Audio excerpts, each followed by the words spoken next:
sweet spot between the raw energy of garage rock and the melodic bliss of power pop, there's the Romantics. On their way to becoming MTV darlings, they kicked down the door with their first show in 1977, opening for the new MC5. And by their third show, they were opening for Peter Frampton at the Pontiac Silverdome. While their look turned heads, their killer sound and monster hits made them legends. And nearly 50 years in, the Romantics are still kicking down the door and bringing us to our feet.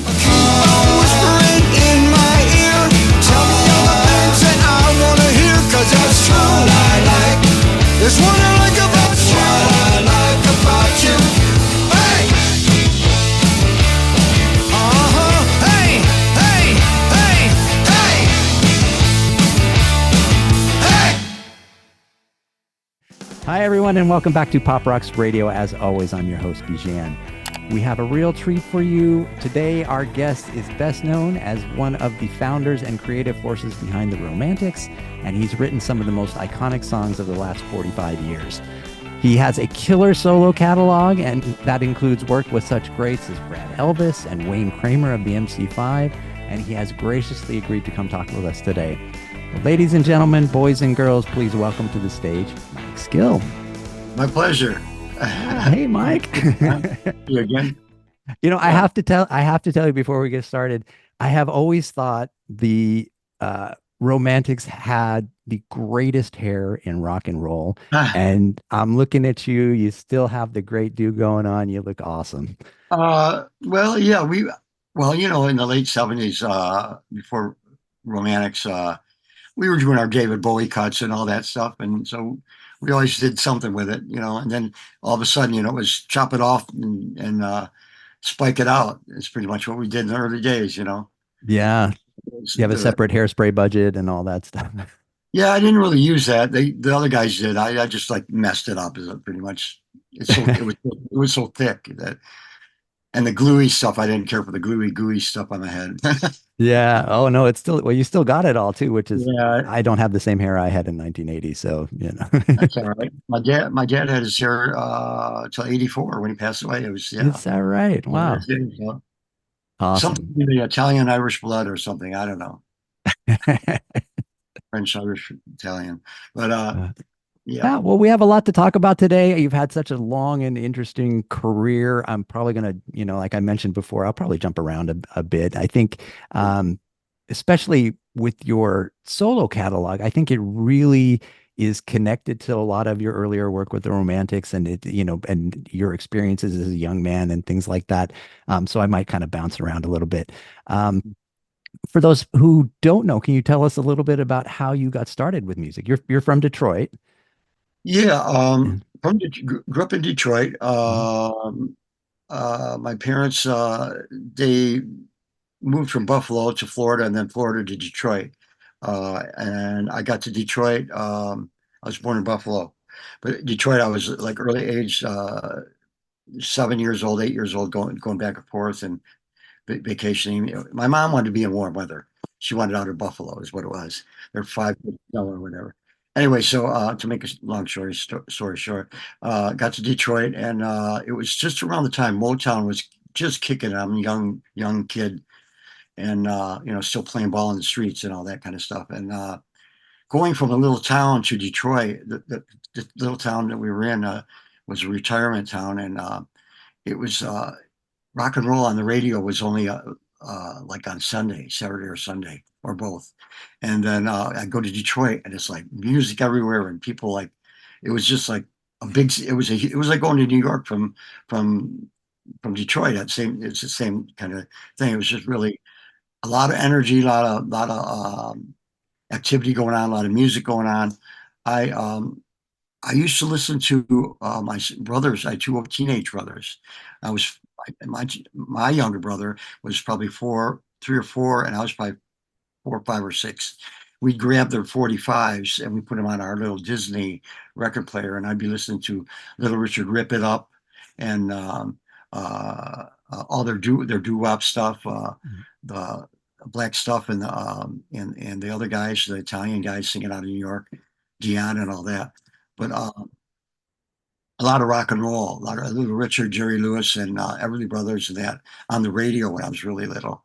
We'd go to pick up my brothers, roller skating, and then I want to go because I want to stand up in the back seat and listen to the radio, and I'd hear Everly Brothers and Buddy Holly and all that. And I was like 4 or 5 years old, uh, so that seeped in from there. Moved to Detroit, and then I'm here in Motown, so I got the Motown thing, and then from the Motown thing, when you got uh, you went into the girl before that. Just before that was the girl groups, the girl group thing before that, and the surf guitar stuff, and then the Motown stuff happened, and then the teen clubs in Detroit. Well, the Beatles. Then it was the British invasion, and then all the teen clubs happened, and all the groups from Detroit. A lot of the bands in Detroit were playing soul, a lot of soul music, like James Brown, and they weren't playing bars. There were no bars or anything. They play teen clubs. Bands were kind of combining that with the Beatle thing, and Hmm. and starting you playing schools and school dances, and we had this places called the Hideout. There was one on the east side, and then there was eventually there were five of them, but later on. Uh, you have early Bob Seger playing there, early MC5 guys were there. Um, so they were writing their original music, and Bob Seger was releasing all his solo singles like 2+2 and Heavy Music and Persecution Smith, his like anti-war songs. And he was Right. kind of a Detroit lightweight Bob Dylan, kind of like that thing. And then he moved into whatever he moved into. He was more raw before. And I'm growing up hearing all that stuff. And then the ballroom started happening. And the MC5 got bigger. Those crowds from those teen clubs end up going to these, psychedelic ballrooms, the Grandy Ballroom, in town here. And in town here was the Crystal Ballroom. So I didn't get to go to those. I was still like 14 or 15 years old, but we're eating up all the little singles, the 45s. The MC5 came out with a little single, Looking at You, and uh, and then Bob Seger was putting out his 45s, and we could wait to uh, uh, we'd ask our older friends. So what happened at the Grandy? What did Iggy do this weekend? Wow. What do you do on jump off the stage? You know, vacuum cleaner. What do you do with the vacuum cleaner? You know, use it. They were really kind of up. They were called the five was avant rock. They call it Mm, avant rock because they would go into these jams and it'd just be feedback and not unlike Sonic Youth. It'd be kind of like Sonic Youth, high energy. But right. and Stooges the same way. They just grab something for the show to make it crazy, and he'd jump in the crowd and sprawl all over the girls, and boyfriends would get mad and get in fights. And he'd go. They'd play the bunny farm, and all the bikers would show up, and he'd jump in the crowd and he'd get beat up. Oh my It was God. just Yeah. part of the show. Yeah.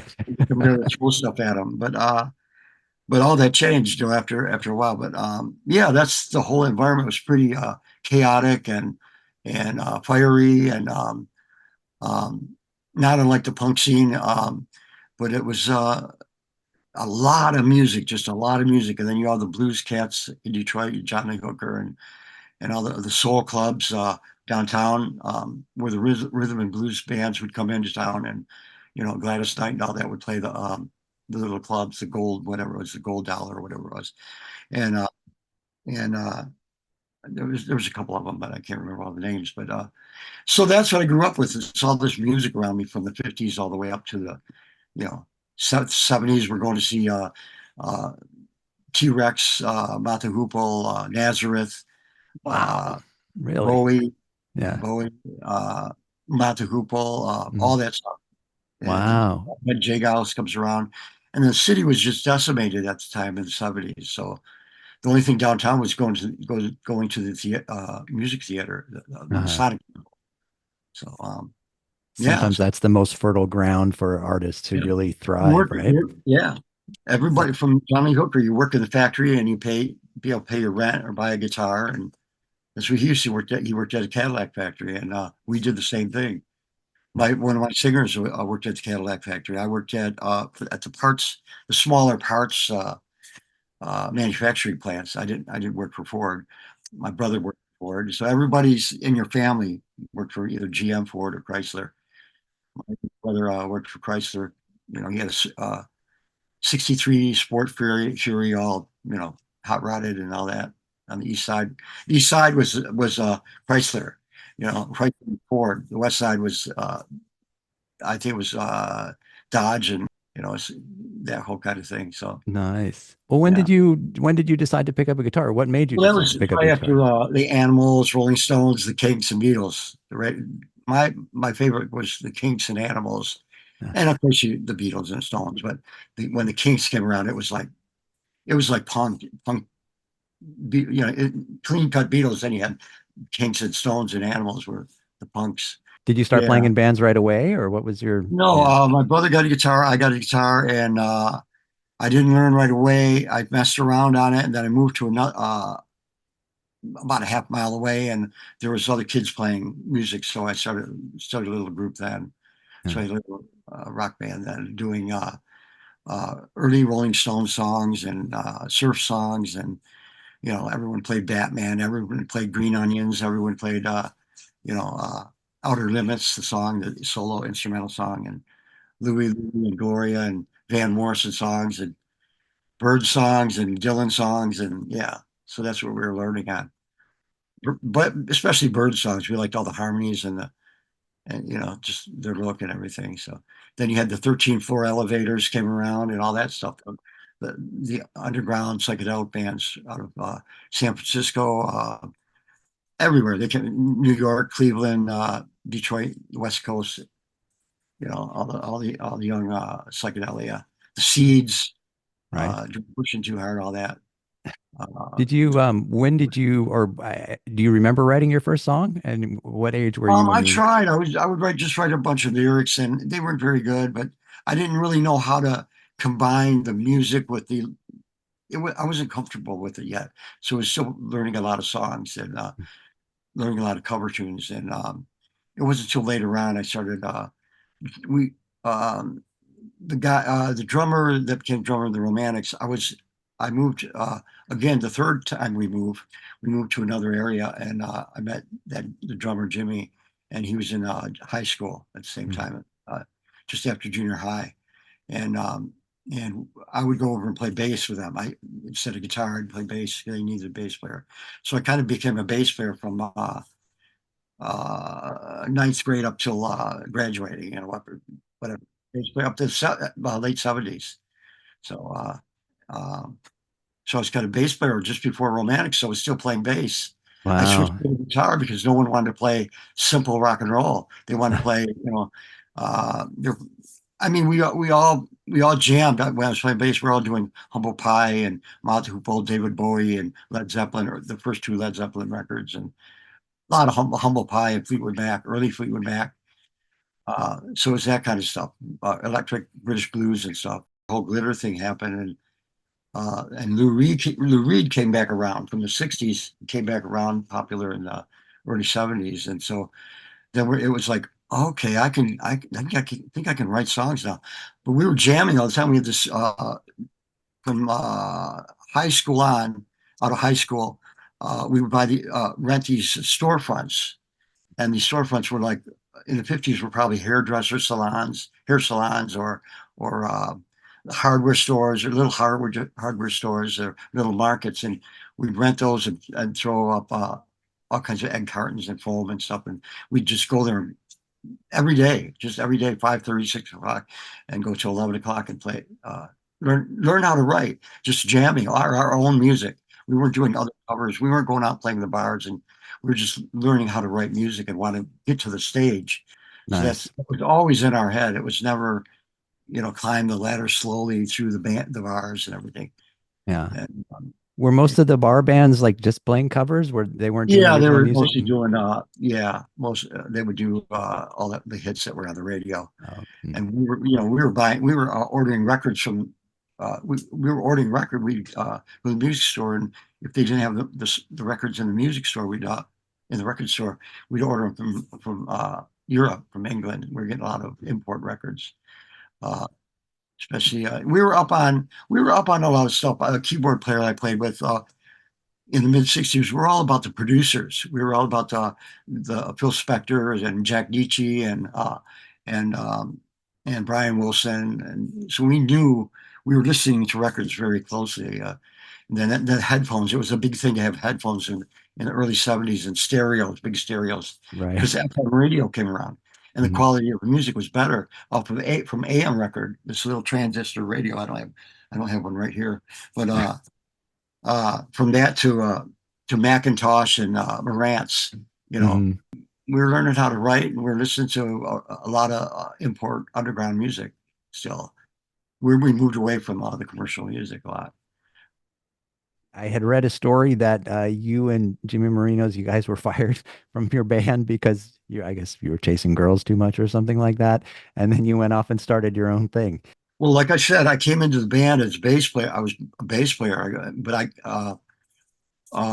in that 19 around 75, 4, 5, 6, the Flaming Groovies came around with their record "Shake Some Action," Mhm. and then the punk scene was happening, and I'm thinking like, God, I could write this stuff, and because I grew up the Kinks thing and Animals, and then I see the Jam and what they're wearing, and he was like they were like the Who, and my favorite band was one with the Who, early Who, and so it was like a throwback to the early Stones, early Beatles, early Kinks, and all that. That kind of came around Mhm. with the punk scene, and we kind of amalgamated that whole thing, put together like the poppiness of the Kinks and Beatles to the Ross energy to, and then the energy MC5. We kind of put that in that mix. So I was playing bass when I got heard the Flaming Groovies thing. I go, Jimmy, I could write this stuff. I can write this stuff. And then saw the Jam, and we had gone to New York. God, I'm spreading this whole story around. No, no, no. Um, we had formed this little group in the late 70s before Romantics, and we played CBGBs. We put together a set of original songs, and someone called up Hilly Crystal, and we went to New York. We got a truck. We went to New York. We played CBGBs, met Sylvain and Didi Ramon, and Wow. played. No one was in the club hardly, maybe a third full. Uh, they were in the club, but we got to meet them, greet them, and the thing about it was we wrote original songs. We put together a trip, and we went to New York. That was the first time we did that. It was a big deal for us, and You're came teenagers at this point, right? I was probably 20, something like Yeah. that, or Still, 19, something like that. I can't still a remember. kid. Yeah. Yeah, our attitude was still really pure. I mean, it's Yeah. really good what we wanted to do. And doing that, helped us formulate the idea that we could do something on our own. And then when we saw the punk scene and I saw the Flaming Groovies and the Jam, I go, man, this is just the stuff I can do. So we, I gave these guys, it was me and Marinos, me and Jimmy, and then I had met Wally one time, and then I called him and asked him if he wanted to come over and audition or play. And uh, I brought the record over to Jimmy, the Flaming Groove record. And I showed him what it was, and he kind of agreed. And then I told him about Wally. I met him, and uh, so we all got together. And I'm back on guitar, and I had played guitar like really for only at home and writing songs, but I had played guitar for a long time, and I had to kind of you know, to move up front, and I was very happy being in the back playing bass, and so it worked out that way. It worked out really well because the attitude and my energy, the way I play guitar, the rhythm aspect worked for the songs, and uh, Oh yeah, but you could never tell that you I just had to take control of the moment. yeah. Anyway, so I probably three or four of those songs that was cassette tape that I brought in ended up on the first album. We were playing all over Detroit, all the little clubs, all the little punk clubs and new wave clubs, and and we went on the road. We hit the road. The first show we did, we rehearsed for a month. Here's how it happened: we rehearsed for a month or so, wrote the original songs. My friend Robert, who I played in a band with in high school, he came over and he said, "Look, I'm doing a show. I'm putting together the new MC5 with Rob Tyner, Hmm. just Rob Tyner and Dennis Machine Gun Thompson, who just passed away, the drummer." Mm. And he said, "You guys want to open the show?" And it was at this.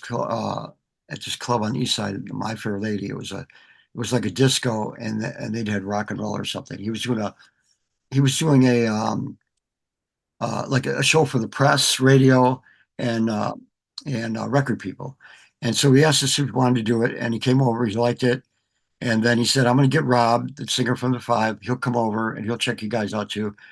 And so they came over and saw us. We played with our short hair or skin tight little tight jeans and new wave look. And they had their long hair and they still look like they were from 1972.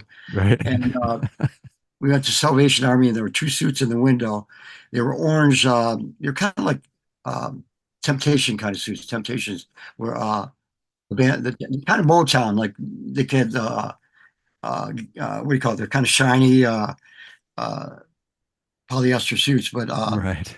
they were orange, like your couch there. And we went in the Salvation Army, and there was a whole rack of them. There's like 40 suits. So there were probably some waiters uh, had done a dinner or something, and we pulled the suits out. They're real baggy. We took them Oh, and we had all pegged and uh, uh, we had someone sew them together, put them together, and make them look all right. And we did the show, and we got more attention than the guys from the Five. It was like really? Yeah. we're like a new wave band, like punk. We had that attitude, and they played. They were great, but I mean, we got asked back the next week. 2 weeks later, we played open for Mink DeVille, and our single came out. We had our single. It was supposed to come out at the first show.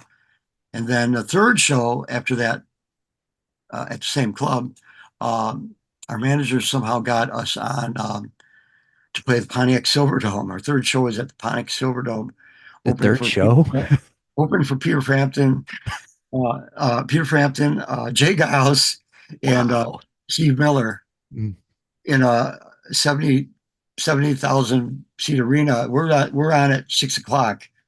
More people than we've ever played for, probably 6,000 people in at 7 o'clock, and then it's filling up as the night goes on.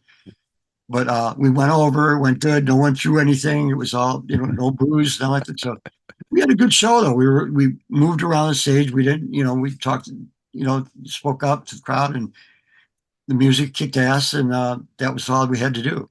And Wow. so Were you just terrified? I mean, yeah, it's even if it's nervous, empty seats, there's a lot of seats. yeah, you turn that energy into the energy for the stage. You kind Mhm. of, yeah, you're kind of like hesitant, but you're kind of like fiery desire at the same time. So you just kind of, we just hit the road. From there, we hit the road for 3 years and go to New York, Philly, Philadelphia, Toronto, Wow. and Okay. yeah, Well, and you mentioned your single. You're talking about Little White Lies, yeah, 1977. yeah, And that was on Spider Records. yeah. Um, I tried to, I looked, I couldn't find a whole lot on Spider Records, but it was a Detroit label, right? Well, our manager, we put it together, the whole band and management, but the management actually took control of it in a Hmm. way. They were running the show, and Ah, uh, then we finally get signed 3 years later, and we're on the road, and then I've always been really once playing guitar and writing and really forceful about how the parts should go. And I would bring them in and bring in songs and bring in some lyrics and, but always the guitar parts. I'm always coming up with the idea. You have to have the idea to start from to move it. So that was me. And, it's very distinctive. Yeah. yeah, and rhythmic, very rhythmic. A Mhm. lot of players don't play that way.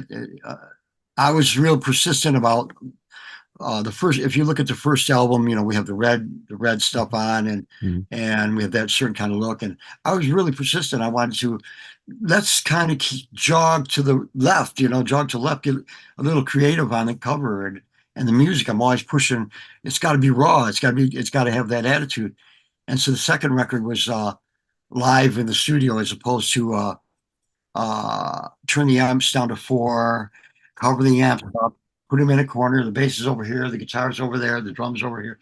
This time we went in, and I wanted to have that energy, that attitude, retain what we didn't get on the first album. rawness. And so we played live. Just we'd set up live straight across, just like a live uh, studio.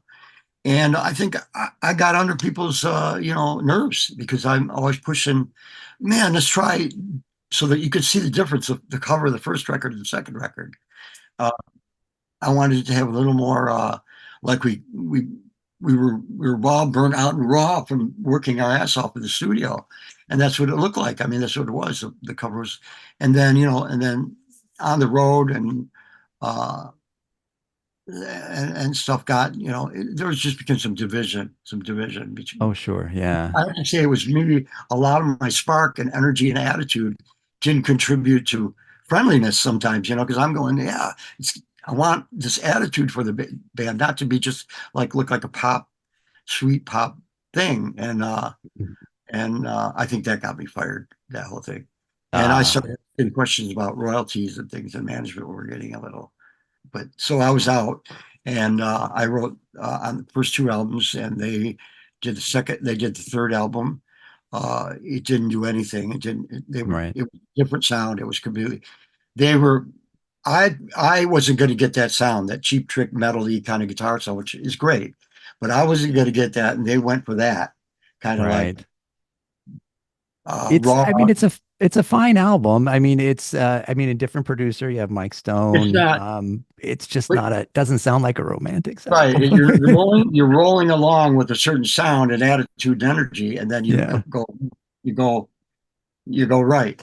Right, Uh, right. Yeah. you get off Well, the I freeway. have to, your the first album, I think, I just want to say this is from start to finish, I honestly think that is one of the, Yeah, I mean, that's among some of the best or one of the best debut albums of any band of all time. I think it's and really, yeah, everything is great on that album. and I agree. And the thing is, what was great about it after the fact, I mean, at the time we're thinking, oh man, he deballed us. It's not raw. It's Oh, but then what he did, the way he did it, was really a throwback. I think he was thinking of 60s kind of vibe. So he was turning the guitars down. We were playing the parts exactly in pre-production. You go in and you anything that's not needed, you get rid of it. You nail it down to the purest form of what you're doing, and that's what he did. mm, And turning it down, so now when you turn it up, it's great. I mean, the yeah. record is really good because you turn.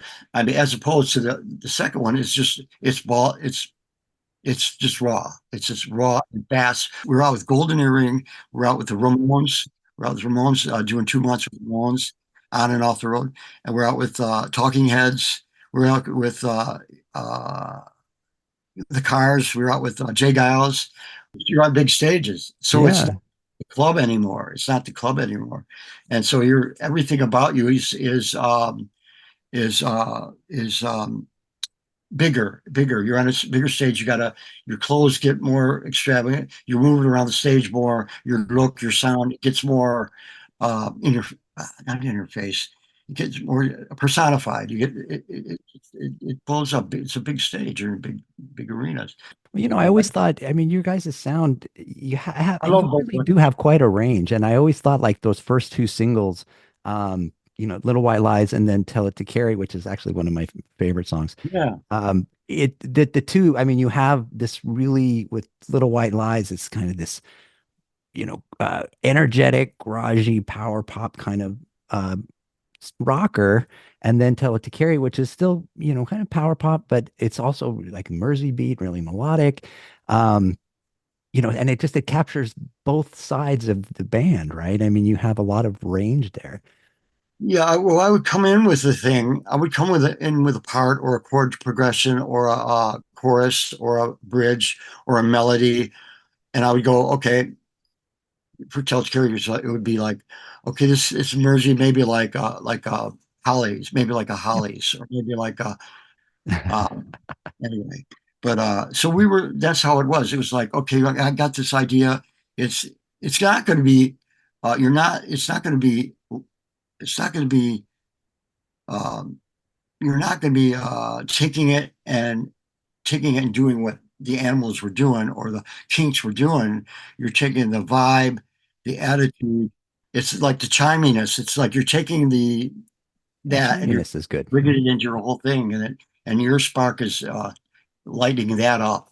And it's like I can come up with three chords, and it's okay. This is kind of like Holly's tune, or this is like a Van Morrison tune, or this is like think like, and that kind of propels you into to moving uh, uh, without. You don't want to get too tied to it because you got to let it just happen. Right. Yeah, if It's you're like you too absorb tied, it and then it comes out as your own thing, yeah, right? Yeah. yeah. But if you're really trying to tie yourself to the song or copy it, it doesn't work. It doesn't work. You're going to be stuck. You're going to get you're going to because we used to do songs and Jimmy would get hung up on doing the song over and over and over and over again. And by the time we did it, it was done. It was thrown away. It's got to come out and it's got to be like an instant thing. You give little clues and then you move with it. Yeah. It's just our way. There's all kinds of ways to do it, but you know, Yeah.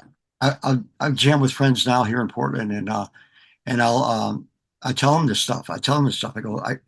I'll just pick it up and I'll be tuning the guitar and I'll hit two chords just tuning it and I'll go whoa and I'll go and that'll become the beginnings of the idea. Or Yeah. I'm going to the tuner. I'm just and I'm hitting a chord thing and I go wait a minute. And then I'll stop tuning and I'll have a song right there. I mean, I did it the other day. I mean, it's crazy. It's crazy. It's that whole, yeah. Just learn Everybody how to does it grab it when different. you feel it, right? Yeah, And and you got to, yeah. But then I like I set it aside and I'll let it like gel and ferment a little bit to develop the arrangement. Pretty much is what right. it is. Everyone does it differently, but Right. Yeah. Well, I mean, everything that you have recorded from Romantics to your solo work, it all has that. There's a certain amount of energy to it that is just, you just don't find a lot of places. So, and it's like and when I heard when it was King Stone's Beatles, Animals. I had grew up hearing what they heard. I heard Buddy Holly, Chuck Berry from my brothers. I heard and Little Richard. I had heard that as a kid. That was in it. So I've got like this whole thing of to pull to attitude to pull from inspiration. That's what I was looking inspiration. for. Before we move off Tell It to Carry, I wanted to ask you, I know that was released on the Bomp label.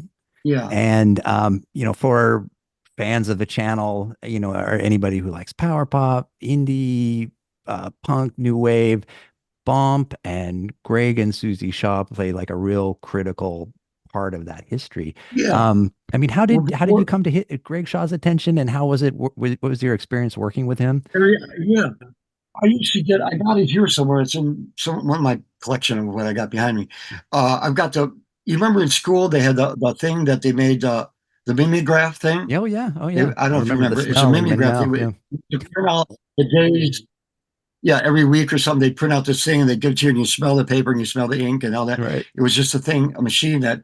Well, that's what Greg Shaw had Bob on Mm. that, and it's stapled together. It was like 5 sheets and it was the records of the 50s and 60s and collectibles and rare records. And you get it and you you have an article about a band and I get that and I read it. It was Bob, and then it became a paper and a magazine. And so yeah, and so what our idea is when Romantics got together, first thing was to do a single. That was the first thing, and we called Bob to put it out, but we just put it out ourselves at the time. And then they put out the second one. We got money from Capitol Records, gave us money for demos. We did demos, and we sent them demos, and we didn't sign with them, and then we used those tapes for the records for Bob, some of that, and then we Okay. also recorded some other stuff. But then there's a couple songs I'd have to go through it and show you, but a couple songs that ended up later for Rick Springfield that sounds like the songs we sent to Capitol. Oh, A is few that things, right? some chord progressions. Oh boy, it's a Yeah, the weird guy we sent business. it to. That's my feeling. That's my Yeah, feeling. Yeah, you're probably not people get wrong. inspired in other ways. Yeah. Inspiration goes, Inspiration, but I mean right? that's what happens. You hear a thing and you go, you know, You mentioned that you had left the band after National Breakout, and you had taken, there was a couple years or a few years between that and when you rejoined the band in Heat in 1983. yeah, I've it heard was you about a talk year. about a year or so. Okay. tell I you, I played. didn't. Go ahead. Go ahead. No, no, go ahead, Nope, please. I'm waiting. I was just going to ask. I've heard you talk about your time off from the band, and that you, before you rejoined, you were able to. I think you said you were able to recenter yourself, and that it's stuck, and it's been with you ever since. I mean, can you talk a little bit about what you were doing during that time? You were talking about why I fired, why I was out of the band, why I was fired. We had managers that were watching the charts all the time. They were watching the charts. So when it was when it was going down the charts, oh, we got to get another single. So when I like about you was coming down the charts, oh, we got to get a new album out. We could just recorded the first album in 76, no, no, 70, 79. I think it was 79, and it came out in 80. And it did that whole 80, and then the record started going off the charts. The singles started dropping, and by the end of the year, the manager's going, "You got to get in and do a new record. You got to get out." We just toured all the states. We just did Canada. We Oh didn't my get to gosh. Europe. They wouldn't take us to Europe because they didn't want to spend the money, and then our money. And uh, we're we're just like we just come off the road. We got to go to. We don't have.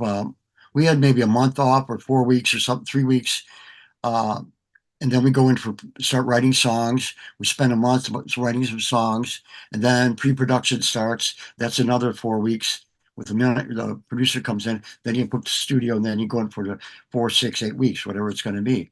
So we went from on the road in clubs, on the road in clubs, to playing tours, to working up the first album, putting the first putting the first album out, touring that whole year, to going back in the studio, writing, going back to the studio, and the second record comes out. So I had to come up with the second album like in a matter of whatever, whereas the first Wow. album 3 years. But you know, it was. I think that was part of our downfall as well. Is just A meat take grinder. Yeah. nowadays you want to take 3 months, 6 months, 9 months, not so much a year, because you got your recording stuff right in your room, you Right. know, looking at it every day.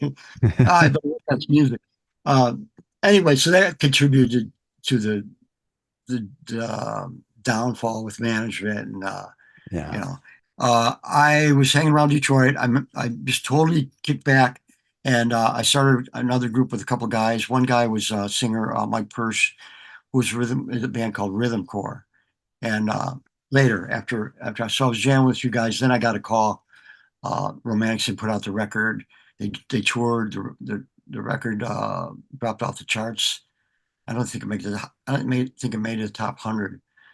Uh, every Romantics record made the top 100, but I came back. I was asked to come back to play bass and guitar and write. Of course, write. The label told them get skill back, or we're getting someone to write for the band, and they Oh decided to boy. call Yeah. me back. I figured, okay, I'll check it out for a little bit and do it, and it helped me as far as my writing, and I got back on the road. And it was easy for me. I just went into bass player mode and played Right. some guitar too. So bass mode for me is I could. It's just very simple for me to Oh do. yeah. Well, Yeah, I did it. you guys came roaring back with that album. Yeah, That was, and the some of the bass lines on that album are just the coolest things ever. I mean, the yeah, bass line for Talking in Your Sleep is, yeah. is so distinctive and so iconic. Yeah, I came up with that with Jimmy at in the rehearsal studio before the pre-production started. We're just jamming, and then we finished. What we did is we went into the studio. We did the pre-production and everything for 11 songs. We went in the studio, Criteria Studios in Florida. Beautiful studio, great studio. Aretha recorded there, James Brown, Allman Brothers in the 60s, and we finished the record. We're ready to we're done. And the producer comes out, Pete Solly, and he says, "Well, we need one more song. You need a hit." He goes, Lots "What of do you hits got?" on that album. And I go, "Well, God, well." So we tried some other thing that I've got a tape of, but it's not very good. And we laid that down. And then what else you got? And well, skill, Mike. What what was that thing you had, that bass thing you had where you were jamming with in the studio in pre-production at the rehearsal hall?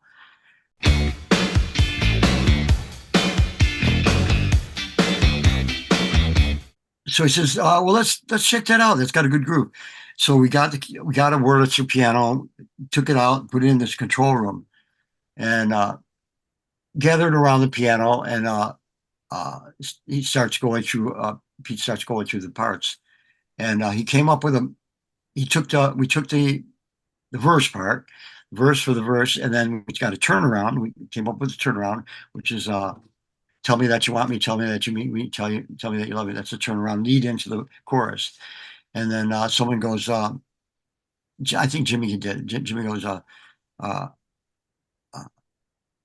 secrets that you keep. I got a title, secrets that you keep. Uh, uh, no, someone goes talking in your sleep. The other way around. Someone goes talking in your sleep. How about talking in your sleep? Talking in your sleep.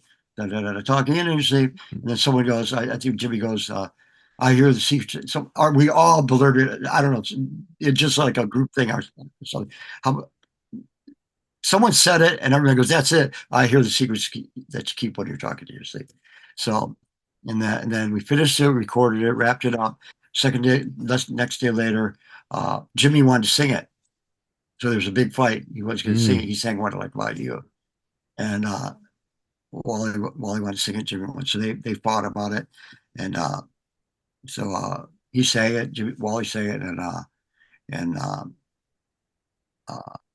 Jimmy wrote all the lyrics. Jimmy wanted to sing it, uh, um, and so that's what it came. It just ended up that way it was. That song on the record, so that song recorded. Wow, But that's then great. I think the label missed the boat because "Rock You Up" was an obvious second choice for me. "Rock You Up" would have been a perfect song, or "Got Me Where You Want Me," and Yeah. they went with the melodic "One in a Million." So, Well, but it's I put interesting. together. Those songs are the two songs, the two main singles from that album are, I wouldn't say they're necessarily representative of you guys' song. I mean, you guys have such a range, but yeah, I think Rock You Up is awesome. I mean, I'd love to just drop the needle and hear that first song come on because it is Yeah, I just think out of this world. Yeah. that's and on the second album, I think they went On for I National think Breakout, maybe it was National Breakout. Maybe it was, but I think they should have went with a night like this. a night like this. Yeah. A night like this is the perfect one. You know the song that's just like it. Stop, uh, uh, stop it. What is it called? Stop beating my heart around. Stop Stop dragging dragging my my heart heart around. around. Yeah.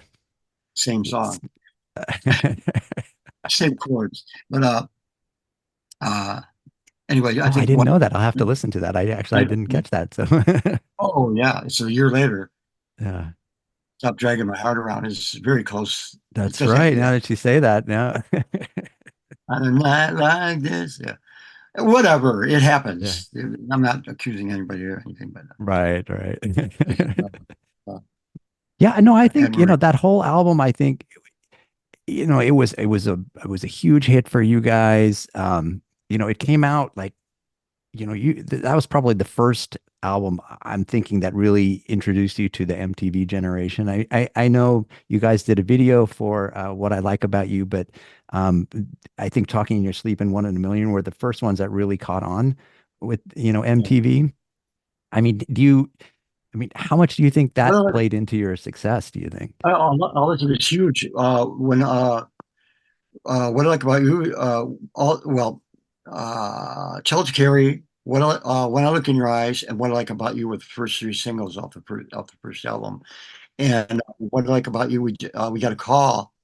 I think we are going to Australia. I think we're coming back, and we were playing the Whiskey a Go Go, and we got a call from Holland that What I Like About You was going up the charts. It was in the top 10, and France and Germany. So there was a good reason to go to Europe, but and missed that boat, and uh, that was going up the charts. So about a matter of months later, MTV happens, and so Mhm. we got that call for the video. Holland says it's going up the charts. We need a video. We need a video. London, England, they need a video. Germany, we need a video. So these two guys from Norway, Holland, came over and they flew over. We paid for a flight, probably a dinner and a hotel room. It was probably no more than 5 grand, you know. And they came over and shot us at the Whiskey A Go Go. We were at sound check. My suggestion was kind of like Hard Day's Night, but with the more attitude, energy, close up on the hands, close up on the face, fingers, lips, guitars, show the guitars, maybe show some red, well, red, black and white.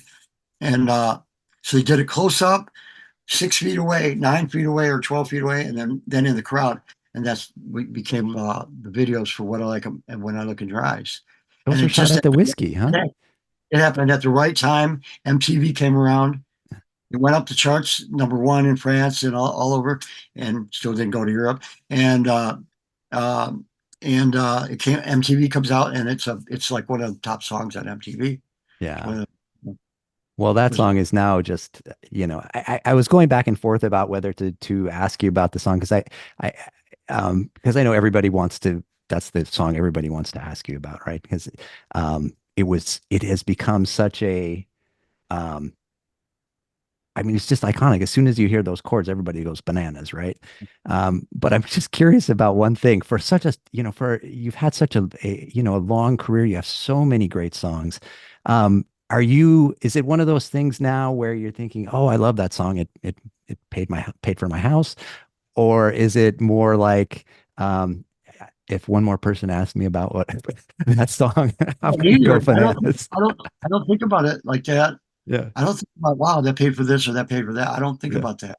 Yeah. I'm too I'm too into the arts and art and it's just something that I came up with on the table of my dad's it's simple chords. I Oh, stick to the that's simple great. chords and just and I break down the chord. I need a hook. I need a hook. So I'm going,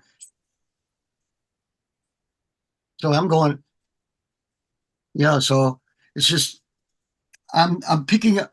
I'm always thinking of like the Hollies, where the guitar parts match the chords, and Pete Townsend. I mean, that makes it fresh. I relish coming up with chord progression, and then I've got to come up with something that's going to take it to the next level. So Yeah. it's but I'm never thinking like that paid for the house or what was the other question? What was the other Well, one? I said, do you think about, oh, I love that song. It was like it's been really good for me or good to me. Or am I just I'm tired of talking about it because I have so many other great songs I want to No, talk I'm about. not tired of it. I'm not tired of it. Yeah. Yeah. Well, it's funny. I mean, I do shows. I play with friends here, and I do shows of my own, and play those songs. And I came up with that song, so you know I feel like it's part of my life and I part of my, I guess, repertoire. But Yeah. it's just part of me. So hey, check it out. I'll play it. I'll play it with you. You're going to hear me playing now with other cats, and it's still going to kick ass. You Yeah. know, Well, you re-recorded it for your I did. I did. as for your solo album, and it sounds great. I mean, Yeah. what made you decide Well, I to plugged into the re-record it? same amp. I plugged into the same high watt amplifier, and the marks are on it still where I recorded the first album, where I had the dials Is that and right? the marks, the grease pen on it, and I plugged into that, and I pulled out this Rickenbacker over here, and went in, and my son was at the board, and I just told him this is what I want, and we pushed it into the red, and I just turned the Rickenbacker up to the high watt. High watt's one of the best sounding amps you could find, really. But so, and I thought you were going to ask, do you try to when you write, do you think of another song that you've done that you try to repeat? You know what I mean? People try to Do you repeat do their that? song. You No, I don't do that. it doesn't strike me that you do. Yeah. It's more of an energy, an attitude, how you play it. It's got to come out. It's got to feel good when I'm playing it. It can be 4 chords, or uh, I don't know. When I listen to your solo album, in your singles, I don't everyone has its own distinct flavor. It's still very, you have such a distinct way of playing. So there is that through line through all of them, but no, everything is very, is very different. No. If you listen to Dave Davies and Wayne Kramer or Fred Smith, I mean, that's pretty much it. And then if I love BB King. I don't, I'm not. I can do blues licks and I can play blues with guys and that, but I don't consider myself uh, a blues player. But I do use that feel and about feeling and um, we do it. I have a great harp player. I play. There's a great harp player and a sax player that I tell the sax player constantly. I go play that sax like you're playing stripper music. He's always going off at the den. I go, slow it down and stretch those notes. So there's a lot of things that happen with people I play now that keeps it so interesting, and it still has the energy. That's the whole thing. And people still tell me, man, that's a sound. That's a sound. And it's just a lot of guys don't play that strummy kind of folky, birdsy kind of thing, but I just add that extra Wayne Kramer high energiness to it. Yeah. So, or Ron Ashton from the Stooges, Oh, great players. Detroit has great players. They still do. They just plug in, no pedals, no pedals. They hmm. just turn the amp up. That's what it's always been. I mean, everyone uses a pedal now and then now, but because everyone's on smaller amps, because you have to. Right, right. Well, you But mentioned you mentioned Wayne Kramer. Have what you the song on your album 67 Riot was just a great song. It's a really great song. Um, had you worked with him before this? You mentioned opening for the MC5 or the new MC5, but he wasn't with the band at that time. I mean, I know he's from Detroit as well, but how did you guys connect to do that song together? I used to run into him. I used to run him. He played. Well, he was always around Detroit and clubs and stuff, and everybody's. I run into Ron Ashton and those guys at a club down by Wayne State University. Bands playing. So you run into him at events, and then um, where did I see him at? Oh, I was a party. I remember he played with Johnny Thunders when he had Gang War, a band called Gang War. It was Johnny and Wayne Kramer. And I remember a party afterwards, and we went to the party, and they walked in. Hey, Scaly, Scaly. You hear Thunders, Scaly, Scaly. And, they're going off with where they're going, and Wayne took up with them. And then you say hi, hello, and you talk about working together and that. And it happens sometimes it doesn't. And we played a lot of shows with Fred Smith, the second guitar player, second guitar player. And he was the guy in the MC5 and I love his playing. He had a band called Sonic Rendezvous Band, and we opened for him. If you look up Sonic Rendezvous, it's some of the best guitar playing you find, the way, in my opinion. But straight rock and roll, and coming from Chuck Berry and all. But uh, Wayne was, I had ran into him a few times, and I was in the studio, and my record was once again almost done and with Chuck Occasion on the east or west side of Detroit. And I go, I was thinking of having someone like Wayne Kramer play guitar on this. It was call him up. I go, oh man, I don't know, I don't want to bug him. I didn't want to bug him. I didn't feel like. And it took me about a week or two to go, okay. And I was at home here in Portland, and I was out with my son. We were out somewhere, and I called him up and I go, Wayne, I got this song. And I was thinking about you playing on it if you'd like to do it. And he says, send it over. I'll check it out. And um, I sent it over. Called back a few days later. He goes, man, that's a great song. He goes, I'll play on it. And he goes, I go, just do what you do, man. I couldn't say. I think I kind of said, do what you do. I didn't say do what you did in the old MC5. Can't say that. So I Right. go, do what you do, and just go nuts and be as abstract as you want. And I got it back, and me and Chuck heard it, and we go, God, we're falling on the floor. We didn't do anything to it. We didn't turn it up. We didn't turn it down. We didn't gate it. We didn't do anything. We just left it the way it was Wow. and put it out on there. Really? And Yeah. so we did a version with me, with my version without, and a version with him. And it's totally raw Wayne, and it was really great. And he goes, Mike, send me more songs, send me more songs. And so I sent a couple of things, but you know, Yeah, he was doing too good at the time. He had a son, and then he was hanging with his son, and then he was I don't think anybody knew he was sick for a while there, yeah. and he was kind of laid off the road. He was on the road, off the road, sick, and then he was going back on the road. I actually, when he came to Portland, came on stage. I played an MC5 song with him, Really? Sister Ann. Wow, that Yeah, must have been great. yeah, with Uh, what's his name, guitar player uh, from Seattle. What's his name from oh God, Chris Cornell's band. Kim Chris Thale? Cornell's band. Kim Thale? Soundgarden. What's his name? The Hmm. guitar player. Kim Kim Thale. Thale. Yeah, yeah. Yep. That's Yep. great. Wow. And nice guy. And great player. You've played with a lot of great musicians. I think about the drummers that you've played with as well. I mean, there's a few that jump into my mind. Obviously, Jimmy Marino's. When I watch him, he's got to be the hardest hitting drummer I think Yeah. I have seen. Plus, he's left-handed, so he has all that. He has all that spare time to go out way up like here, come down. Oh Being my left, gosh. yeah, he's got the Yeah, left. yeah, Most and guys are. you played also with. I mean, you played with Clem Burke, who was part of the Romantics for a long time. Um, and Brad Elvis, who is one of my favorite drummers. I think he's got, nobody plays like him. So, He's a great personality. He's hilarious. He's fun. He's fun to be around, play with. Looks good. Always a great attitude. He has to put up with my smirkiness and my sarcasm and whatever. But we get along great, and we do a lot of work together. In fact, I got songs now to go work with him again, and oh wow. um, yeah, new songs, and I probably have half the record done and a whole record in my head. So, Oh but really? that Okay. yeah, that's coming up, and Jimmy's a great drummer. He was always solid on the kick, solid on the floor, four on the floor. And Johnny B, I played with. Romantics had Johnny B from Mitch Ryder. Okay. The band, for those who don't know it, is a band out of Detroit from early '60s.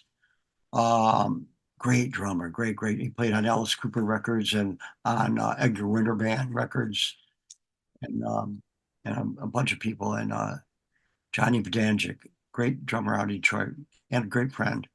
Really good.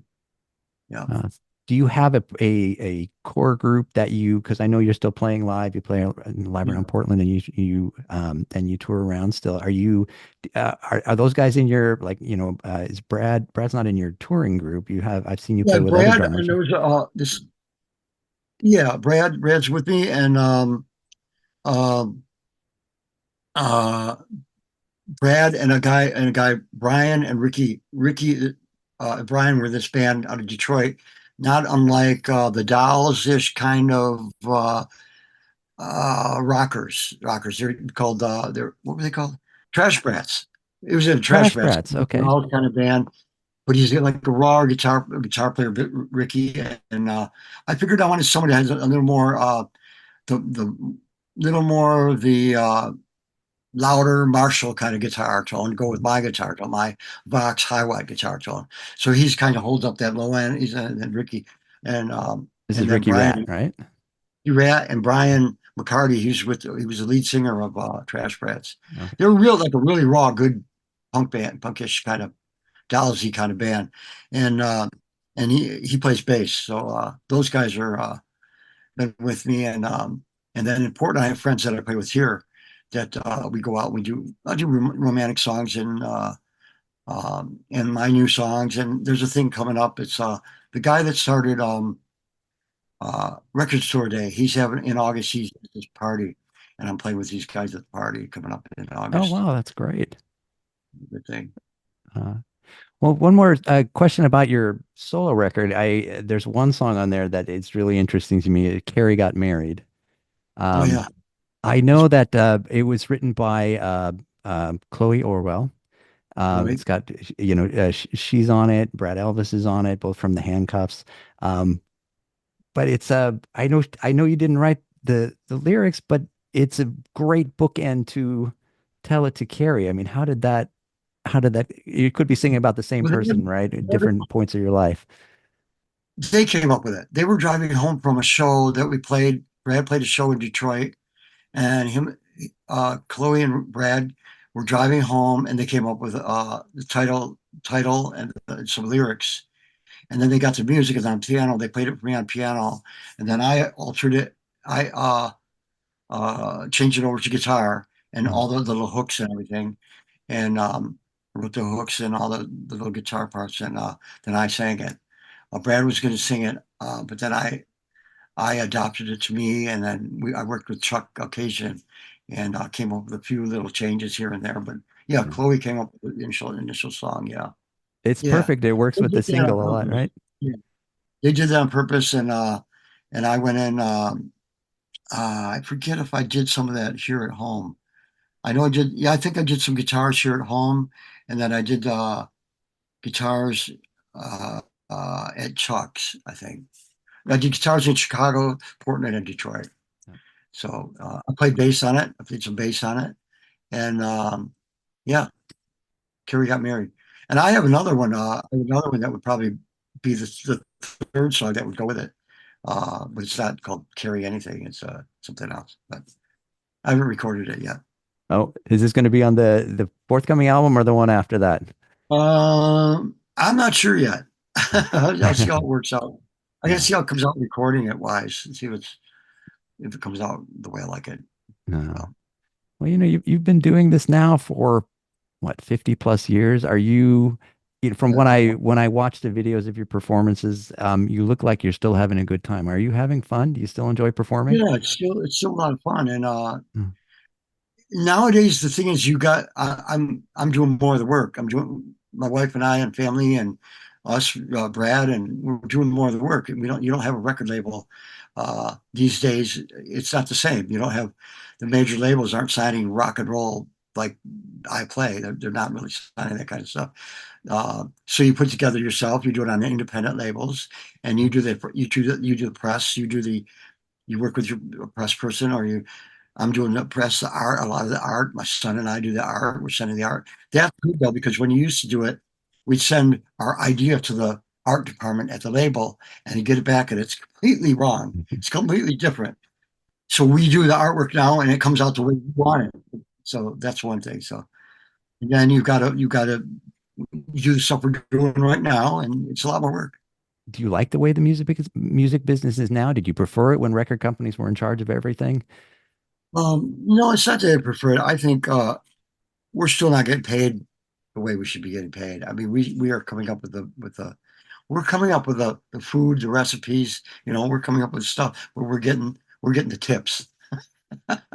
It's like if you work in a restaurant, we're coming up with the food, we're designing the food, we're sending it out, and then we're getting the tip. We're not getting what I feel like we should be getting. The percentages are way down, but I think it can be better now that we're in control of it a little more, and hopefully uh, it's going to the money coming back to us is going to get better. But they want everything from the t-shirts, the sale of the t-shirts to the show. They want pieces of the show, and uh, they call it a 180, but it's more like a 360. Right. It just Uh, goes right back to them. yeah. Um, But so that's the thing. I mean, it's more work, and but I don't know. What are you going to do? You just got to do what you love. You're not gonna. I can't. I can't. Yeah. yeah, And I it's mean hard to keep going. you've been able I to do mean, what you love now for a really long time, and you're still going strong. yeah. And I get a lot of good response on all the music, and the shows have been really good. I do shows here on the side, um, and and yeah, it's still. I mean, to suit up to get the guitar, plug in, and go play with Brad Elvis. I mean, that's like the best, play with the guys that play here or go out with Ricky and it's just super fun and it's still and playing songs I wrote in the past and it's just good fun and a lot of people still come how do you do that, how do you get that sound because we were playing with Rick Springfield doing our shows and a sound check and I plug in I get three boxes, three AC30, stack the boxes up. I plug in, I might go through a delay or a tremolo or a distortion. Um, but the main thing is the sound of the amp. So I'm just going to plug in and they'll come over. How are you getting that sound? I go, well, I just plug in and use the tubes to get the sound. And the air that's pushing, that's getting pushed, pushing that sound. Whereas the guitar, the other guitar players are turning down and and they're they're heating up the transformer instead of they're squashing the sound to get the dirt instead of me using the tubes to get the dirt. It's more organic using tubes. So I still get that, and it's also just using letting the guitar ring. I always have this kind of a jangly ringing kind of playing, and then I still bang the guitar. Uh, so that it just I don't give it away often, but Nobody sounds like you, Mike. You have such a distinctive sound. Yeah. uh, oh, thanks. And yeah, I it's fun. It's just a lot of fun, and I have fun with it. So. Well, I'll tell you, you mentioned it, doing this kind of stuff, and when your new album is ready to come out, I hope you come back and talk to me. I would be Yeah. happy. I don't have a huge following, but I would love to get the word out because I think what you do is really Oh man, cool. I just no, I appreciate it. I appreciate you being interested and wanting to get the word out, and it's all good, man. Uh, we got to do what we got to do, and we love what we're doing. And I mean, it's Brad is finishing up his record. He's got a record with his wife, and then I'll get together with him, and I'll finish up. I've got one side. I think. Well, there's no one side anymore, really, but uh, I've got enough material, but I just got to finalize the rest of it. So you'll hear it, and good. It's a good thing. It's a good time. I think it's a good time. It's a lot of fresh stuff. And I was going to say, there's a ton. Um, Rock and roll is all a reaction to all the blandness. All the blandness or all the perfection and all these singers that are singing that sound alike. All the female singers all sound alike.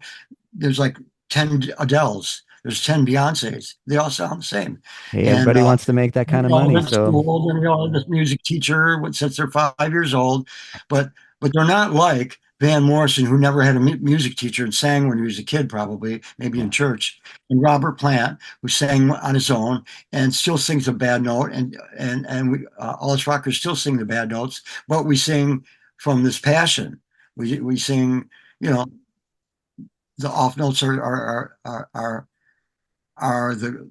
underglow of the spark on top, and Jagger, man, I listen to Jagger now, and I go, wow, I can remember when it first came out, he didn't sound like he was good.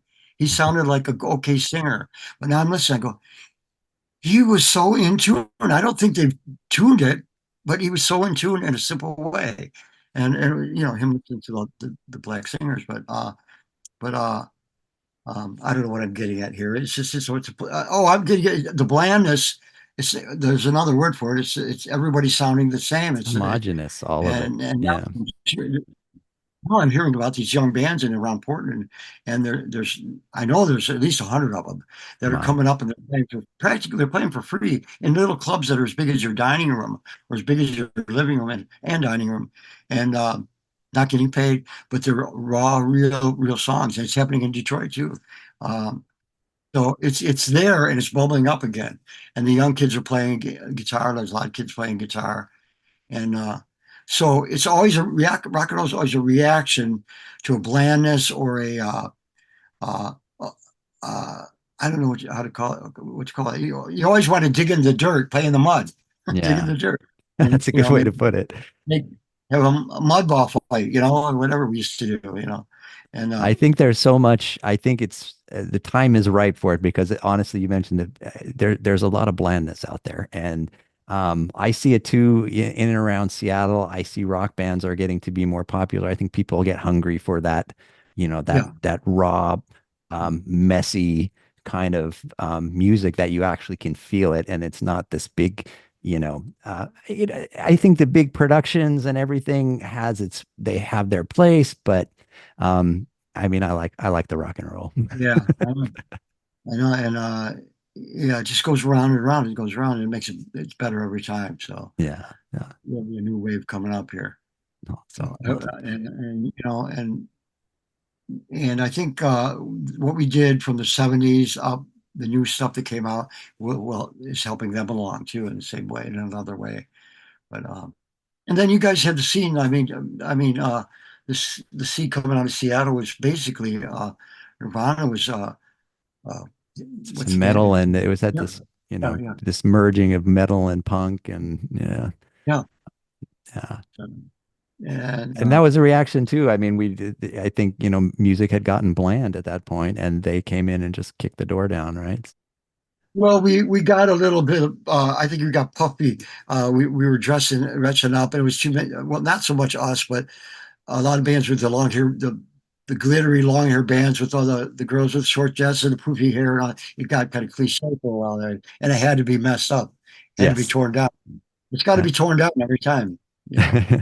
Anyway, The album that you guys did that the Romantics did in 1993, Made in Detroit, the EP that you yeah. guys did, you had been away from recording for a while. I know you had some legal issues with management and things like that, but that came after grunge, or after grunge had kind of this 800-pound gorilla had come in There, and yeah, it did kind of after it came in 2004 or 5, I think, right? this Made in Detroit in 1993 is what I see. Is that Well, we recorded that, but didn't really tour for it okay? till later. Okay. It's, Did you feel any sort of, I mean, because it is we a, recorded through the '90s, but didn't come out till 2000, I think.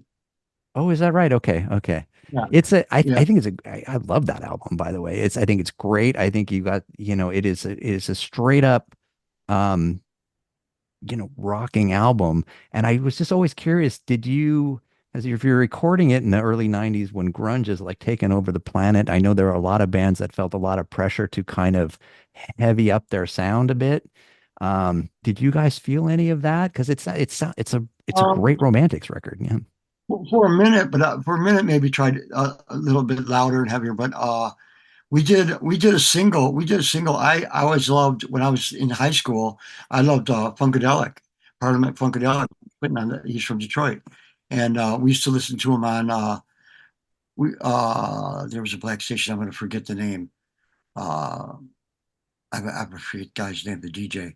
Anyway, I used to listen to it on independent radio in Detroit, and he played my high school when I was Parliament Funkadelic played my high school. Okay.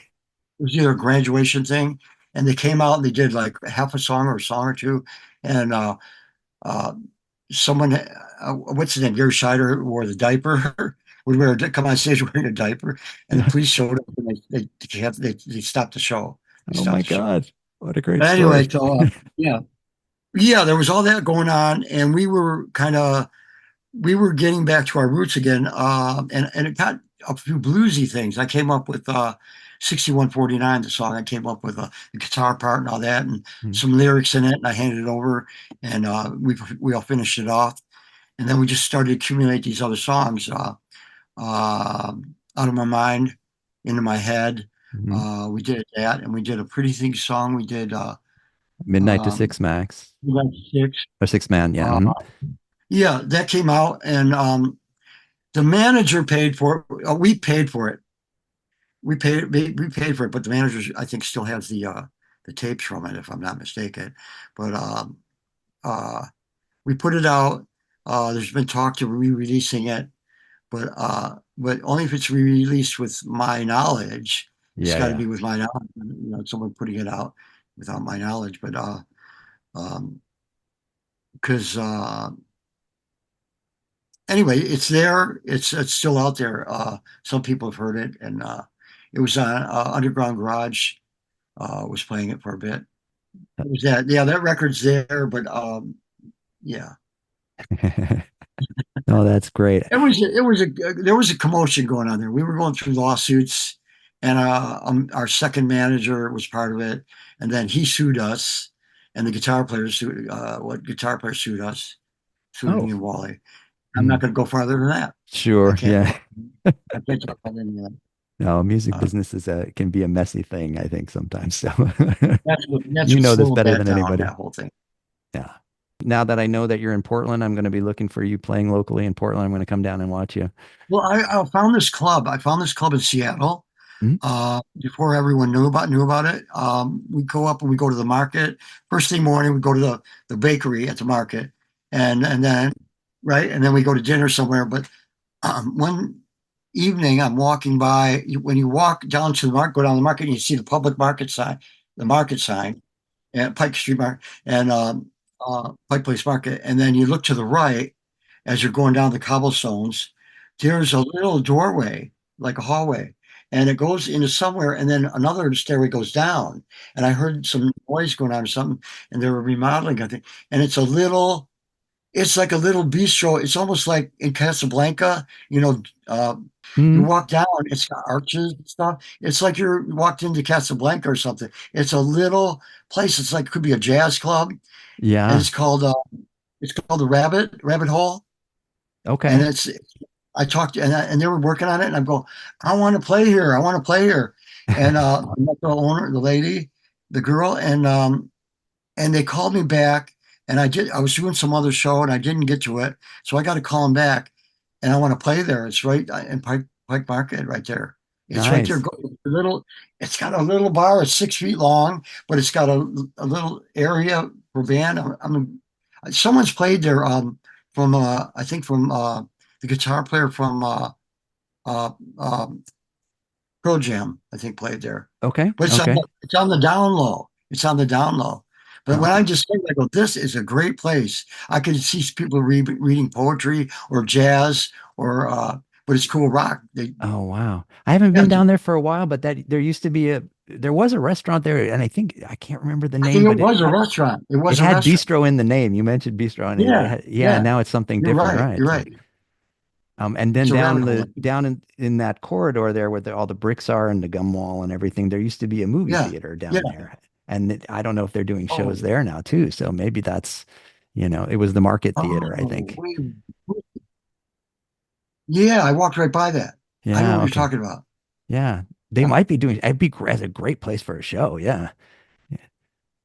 There are a Yeah, lot of great clubs that's what there. So is the crocodile moved to a new place, right?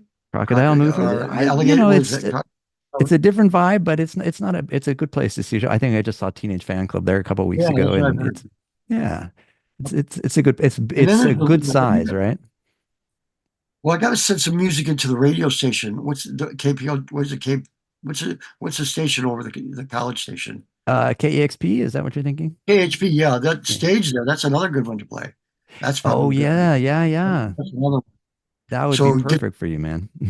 yeah, get some airplay and then get some few people in there. So Awesome. Well, I I'm got to gonna get a watch hold for of it, and when you're playing at any place, whether it's here or Portland, I'll come down and see you. So, Great, man. And on the way is there's a couple places in what you call it what's it halfway between Seattle and Portland, Tacoma. There's okay. a theater there. There's a Yeah. theater there. There's a theater happening there, so I got to check that out too. Yeah, Yeah, Tacoma's got a great little scene going on too. So, I'll have to bring Brad in, and we'll come rock the place. oh, awesome.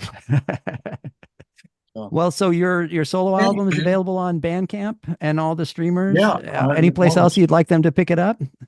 Spotify, all those cruel places, It's cruel places. cool or cruel. I don't know what I mean by that. It's part of the whole mechanics now. It's Oh, all those sites. Yeah. yeah. Well, I'll put some links down in the description for the video so people can pick it up. No. Mike, Excellent, man. thanks Thank so you. much for taking the time to talk to me. I've really enjoyed this. Thank you, man. I didn't know you were gonna do the video part. I would have. No, I'm fine. I'm good. You look awesome. What are you talking about? Just came out in from outside. Where they were just getting the uh the trial was the jurors had just decided something, and I Oh, I got to didn't go see back and it. Oh, forth. I have to. I've been out of pocket, so I'll take it I out. don't know. All right, sir. Well, thank you Thanks, so man. much again. I Thanks really for thinking of appreciate me. it. Again, I hope we can, come back and talk to me again if you would. All Thanks right, for Mike. thinking of me, and let's do it again. something in I don't know. It won't be for a few months, but hopefully by the end of the year I can get in and finish up recording. That sounds great. That sounds great. I look Thanks, forward to it. All right, man. Mike. I really appreciate it. I Cheers, really man. appreciate it too. Take care. Hope to talk to you soon. Say hello to your aunt. I will. Thank you. Thanks, All right. man. Take care, man. Check it out.